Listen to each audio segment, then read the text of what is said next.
Hay borrachines que son bastante particulares. Están aquellos que aman a todo el mundo. Se sabe que yo sí lo amo. Yo lo amo, usted es todo. Vea, yo haría mi vida por usted. ¿Cómo es que usted se llama? ¿Cómo es? Algunos otros que piensan más en la estética, sobre todo las mujeres. Amiga, téngame el pelo que voy a vomitar. Téngame el pelo que voy a vomitar. Otros que son un poco más intelectuales. Eso de la borrachera no está en mi vocabulario. Voy a buscarlo en la Wikipedia para ver si existe. Pero finalmente, sea como sea, nuestros amigos borrachines están pecando.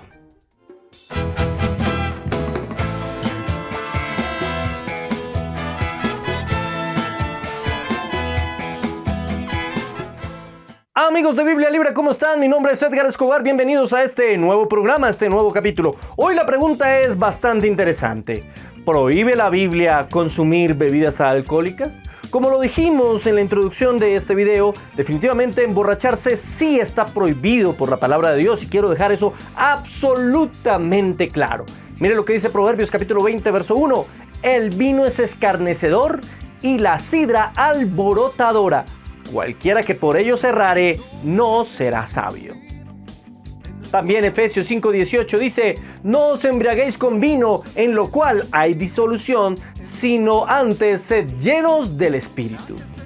También hay otros textos, Isaías 28, 1 al 3 y el verso 7, Proverbios 23, 21, Proverbios 23, 20, Romanos 13, 13, Primera a los Corintios 6, 1 y Primera a los Corintios 11, 21, bueno, etcétera. Hay muchos textos que nos dicen que definitivamente el embriagarse es pecado. La Biblia es clara cuando nos nombra las borracheras dentro de las obras de la carne y cuando nos dice claramente la palabra de Dios que los borrachos no heredarán el reino de los cielos, al igual que los adúlteros u otros pecados. Definitivamente emborracharse es pecado y nosotros creemos firmemente en eso. El rey de alrededor no es macho, es solamente un borracho. Pero la pregunta va más allá de simplemente si es pecado o no emborracharse. Ya sabemos que sí. La pregunta va a otro punto. ¿Es pecado consumir bebidas alcohólicas en todo sentido? ¿Debe un cristiano ser absolutamente abstemio, abstenerse totalmente de cualquier bebida embriagante? Pues vamos a analizar eso, que es una pregunta polémica. No es un tema de doctrina doxia, es decir, no es un tema de salvación, pero es una pregunta bastante interesante. Sin embargo, el vino cumple un papel fundamental en la Escritura y lo vemos transversalmente desde el Antiguo hasta el Nuevo Testamento. Y tenemos que analizar cuál es su significado y si es absolutamente prohibida cualquier tipo de bebida alcohólica. Aquí tenemos que decir que hay diferentes formas en las que las bebidas pueden convertirse en bebidas embriagantes y la que se usaba en aquel entonces era la fermentación. Así que tenemos que entender qué tan fermentado estaba el vino o las bebidas de aquel entonces. En el caso de la palabra de Dios del Antiguo y del Nuevo Testamento, entendemos que el nivel de fermentación que tenían esos licores era muy bajo a comparación del que tienen hoy en día. Sin embargo, no era nulo. Hay varias palabras para poder entender esto. Miremos el Antiguo Testamento. Tenemos el hebreo yayin, que es la palabra usual en el Antiguo Testamento para el jugo fermentado de uva o bebida con propiedades de intoxicación. La primera vez que se usa esta palabra es en Génesis 9, 20 al 21, donde se menciona la embriaguez de Noé, que no tuvo buenas consecuencias. Otra palabra muy frecuente es la palabra tirosh, que es usada en el Antiguo Testamento unas 38 veces. En algunos casos, tirosh hace referencia al jugo de uva antes, durante y después de la fermentación, es decir, con propiedades embriagantes de todas formas. Algunos dicen, no, es que la palabra de Dios cuando usa tirosh está refiriéndose a un vino que definitivamente no embriagaba. No, es decir, históricamente eso no es exacto. Sí es difícil precisar el significado completo de cada una de estas palabras, pero hay que entender que definitivamente cuando la palabra utiliza el tirosh, se está refiriendo a un muy bajo nivel de fermentación. Es decir, es muy difícil embriagarse con un vino tirosh. Eso es un error porque había otras palabras para poder hacer referencia al jugo de uva y no eran tirosh. tirosh definitivamente hace referencia a un vino muy suave, a un vino que no está muy añejado, a un vino muy nuevo. Así que no es correcto decir que el tirosh era un jugo de uva. Está el shekar, que era un vino absolutamente intoxicante, y está el mamsak, que es un vino mezclado con agua que también intentan rebajar. En el griego existen dos palabras. Una es la palabra oinos, que es un vino fermentado, y está la palabra gleukos, que es un vino dulce, pero es lo mismo. Tampoco podemos decir que gleukos era un vino absolutamente sin fermentar. No es correcto, porque entonces no sería vino. Y aquí es donde los filiólogos debaten el asunto y cada uno mete su propia concepción y lo que ellos quisieran que dijera la Biblia. Pero seamos honestos, si estudiamos la palabra de Dios de la forma más sensata posible y equilibrada, vamos a ver que gleukos también es como el equivalente al tirosh del Antiguo Testamento. Nos habla de un jugo de uva con muy bajo nivel de fermentación.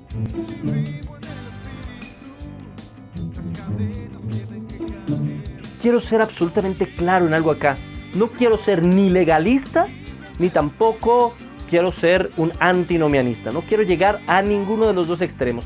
Quiero que sea equilibrado y hacer la mejor interpretación posible. Ahora, ya que ir a las palabras en griego y en hebreo no nos soluciona del todo el problema, pues tenemos que mirar la comparación de los versículos bíblicos y cómo la palabra de Dios va a hablarnos del licor, específicamente del vino, que es del que más habla. Comencemos hablando de los usos que tenía en la palabra de Dios, o que tiene en la palabra de Dios, el licor. El primer uso es un uso medicinal. Primera de Timoteo 5:23. Ya no bebas agua sola, sino usa un poco de vino por causa de tu estómago y de tus frecuentes enfermedades, le recomienda Pablo a Timoteo. En aquella época, tenemos que saber, el agua era bastante contaminada, así que era más saludable consumir vino. Y lo que Pablo le está diciendo a Timoteo es: a causa de tu constante enfermedad, es posible que el agua sea el causante de eso, entonces tómate un poco de vino. No le está diciendo que se emborrache, ojo, no se confunda y no me confunda a mí. No está diciendo emborráchese, pero sí le está diciendo, a causa de la enfermedad puedes tomar vino. Tómate una copa de vino. Segundo, se utilizaba no solamente para enfermedades físicas, sino también para cuestiones del alma, para profundas depresiones y enfermedades emocionales. Proverbios 31, 6 al 7 dice: dad la sidra al desfallecido y el vino a los de amargado ánimo. Beban y olvídense de su necesidad y de su miseria. No se acuerden más. Interesante pero discutible. Nos está diciendo la Biblia aquí que debemos beber cuando estemos tristes. ¿Que acaso no es mejor buscar del Señor y adorar al Señor? ¿Nos está diciendo la Biblia que nos emborrachemos? No, la Biblia no nos está diciendo que nos emborrachemos.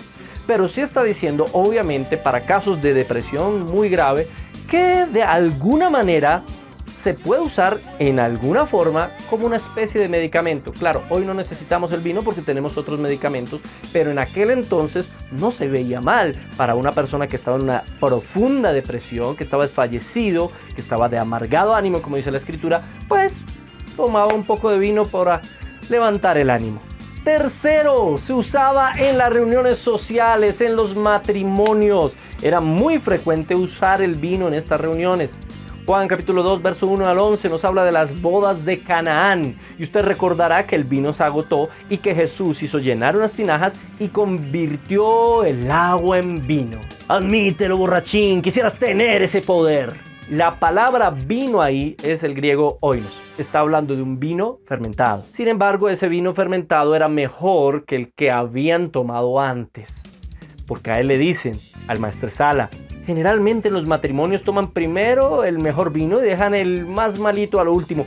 Pero este vino está bueno, este es el mejor vino. Algunos creen que lo que hizo Jesús fue convertir el agua en jugo de uva.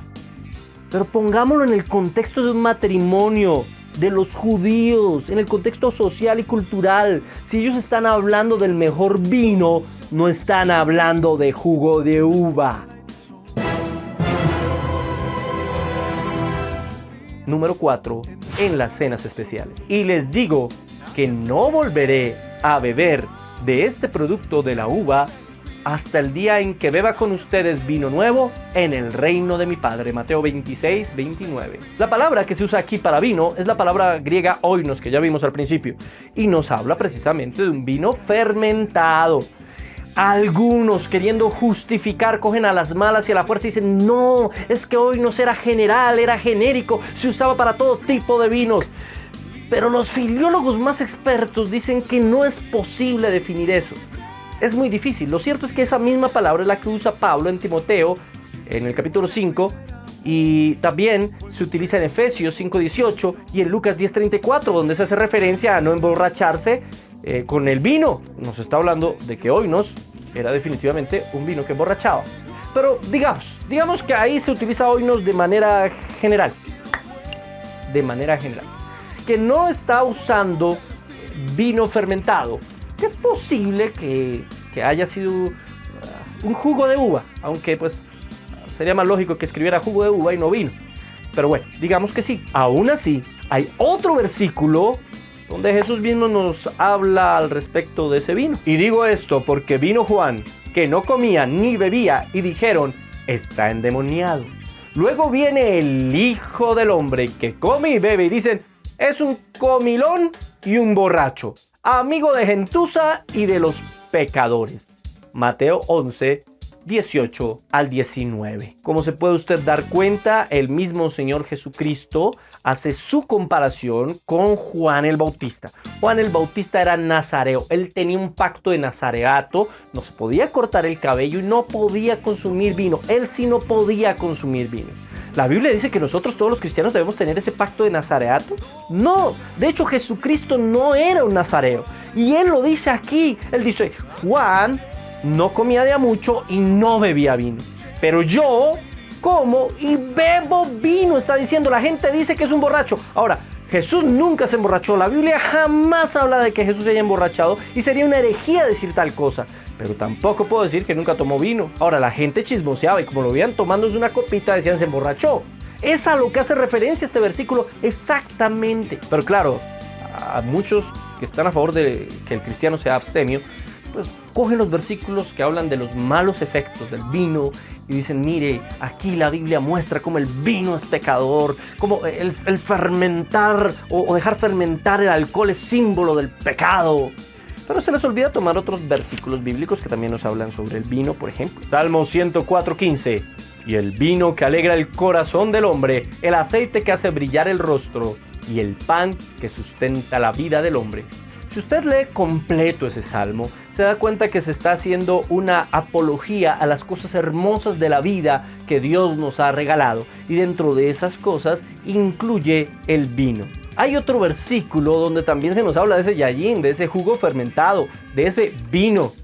Y es más, el Señor lo ofrece gratis. A todos los sedientos, venid a las aguas, y a los que no tienen dinero, venid, comprad y comed. Venid, comprad vino y leche sin dinero y sin precio. Isaías 55:1. Ojo, no malinterpretemos, repito, no está diciendo la Biblia: vengan y emborráchense.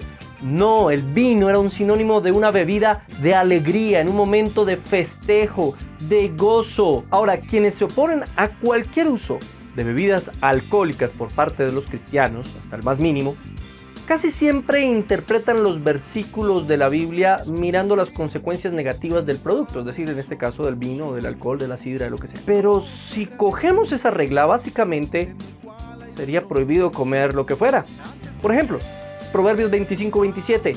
Comer mucha miel no es bueno, ni el buscar la propia gloria es gloria. ¿O trae malas consecuencias consumir mucha azúcar? Claro que sí. ¿Es malo para el cuerpo? Claro que sí. ¿Abusar del azúcar entonces puede resultar pecado? Sí. Porque si le está haciendo daño a usted, cualquier cosa que le haga daño a nuestro cuerpo es pecado. Si usted sufre de diabetes y usted no se cuida y usted consume azúcar como le dé la gana, pues usted está pecando. Ese es un error grave. Básicamente el principio del vino es el principio de todas las demás cosas. Cualquier cosa en un exceso, sin responsabilidad ni moderación, puede ser perjudicial para la salud y por lo tanto un pecado. Pero no podemos por eso prohibir la miel o el azúcar o decir que los cristianos no comemos miel o azúcar. Por ejemplo, este versículo, Proverbios 23:20. No estés con los bebedores de vino ni con los comedores de carne, porque el bebedor y el comilón empobrecerán, y el sueño hará vestir vestidos rotos. Si usamos esa interpretación de que el vino está completamente prohibido porque puede llegar en exceso a embriagar, pues tendríamos que prohibir la carne, nos volvemos adventistas también, vegetarianos. Entonces no podemos comer carne, ¿por qué? Porque el comilón y el comedor de carne es igual que el bebedor de vino. No me malinterpreten, no estoy a favor de prohibir el consumo de carne, ni lo imaginen, me encanta la carne. Lo que estoy diciendo es que no podemos interpretar la palabra de esa manera. No está necesariamente la palabra acusando el consumo de bebidas alcohólicas, sino más bien el exceso de ellas. Ahora, tenemos que ser totalmente claros con esto. No a todo el mundo le afecta de la misma manera el consumo de bebidas alcohólicas. Si usted antes de conocer a Cristo tenía problemas con la bebida, pues usted debe apartarse totalmente de ella. No puede usar esto como excusa para decir, no, yo voy a tomar un poquitico, porque toma un poquitico y va a tomar más. No todo el mundo tiene la misma reacción. Si usted con una cervecita se emborrachó, pues no tome ni siquiera una cervecita porque va a ser perjudicial para su salud y para su santidad. Mire lo que dice Proverbios, capítulo 23, 29 al 32. ¿Para quién será el ay? ¿Para quién el dolor? ¿Para quién las rencillas? ¿Para quién las quejas? ¿Para quién las heridas en balde? ¿Para quién lo amoratado de los ojos? Para los que se detienen mucho en el vino, para los que van buscando la mistura. No mires al vino cuando rojea, cuando resplandece su color en la copa. Entra suavemente, mas al fin como serpiente morderá y como aspid dará dolor. No mire, ni siquiera lo mire, es lo que nos está diciendo Proverbios, ni siquiera lo mire, no mire al vino cuando rojea ahí en la copa. Usted que no tiene problemas con el alcohol, que nunca lo ha tenido, usted que se sabe controlar y que es responsable, en una festividad familiar decide tomar una copa de vino, en un matrimonio o en un cumpleaños o bueno, cualquier evento, sin propósito de embriagarse, ¿está pecando? Yo no puedo decir eso. Sería inventarle a la escritura. Yo no quiero agregarle nada a la escritura. Ahora, el hecho de que podamos hacer algo no implica que debamos hacerlo. ¿Me hago entender?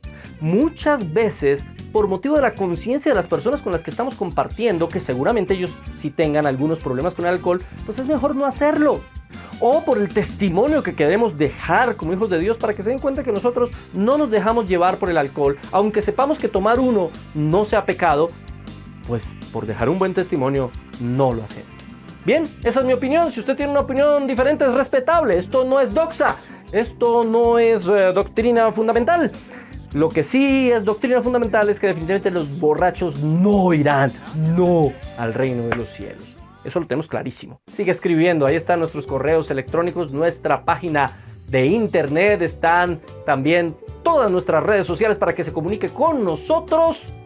Y no se le olvide este domingo a las 9 de la mañana, nuestra iglesia virtual por nuestro nuevo canal, Biblia Libre Prédicas, donde nos hemos gozado, profundizamos durante más de una hora sobre diferentes temas bíblicos y ha sido una bendición para nosotros. Es una bendición contar con ustedes. Nos vemos la próxima semana, aquí, sin un trago encima, en Biblia Libre.